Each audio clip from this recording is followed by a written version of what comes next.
We are here just to what? To have the habit of exercising our spirit. Amen. Yata din iya ang makabatong tagbatasan sa pagbansay sa atong espiritu. The Lord desires us to always exercise our spirit. Nagsugod nato ang Ginoo nga kanunay gyutang mubansay sa atong espiritu. And I just praise the Lord for reminding me again and again Amen. Ug nakadayeg ko sa Ginoo nga kanunay nagpahinumdom nako that I have to exercise na my spirit. kinahanglan ko mubansay sa akong espiritu. For so many years we're in the Lord's recovery. Sa kadaghan nga mga katuigan nga nata sa piuli sa Ginoo, We might forget. nakalimtan Exercise tingali nato ang pagbansay sa atong espiritu. Some of us will exercise our spirit when we are in the meetings. Makabansay lang ta sa espiritu kung natay tigom.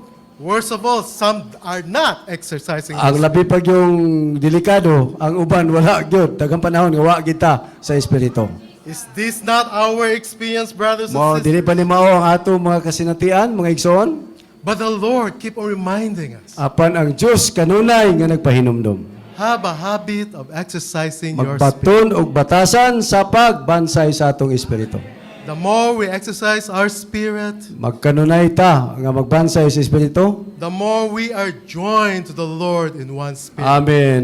Magalabita sa pagkadugtong sa Ginoo ingon nga usa ka espiritu. That's why in my prayer this morning, Busang akong pagampo nining buntaga. I said, thank you, Lord, for giving me a human spirit. Amen. Ingon ko salamat Ginoo nga gitagaan ko nimo bagong espiritu. That my human spirit can be joined with your spirit. Amen. Ang akong tawhanong espiritu madugtong kanimo nga espiritu. So that I could enjoy the divine Ug dispensing. akong mapahimuslan ang Dios nong pagpaambit.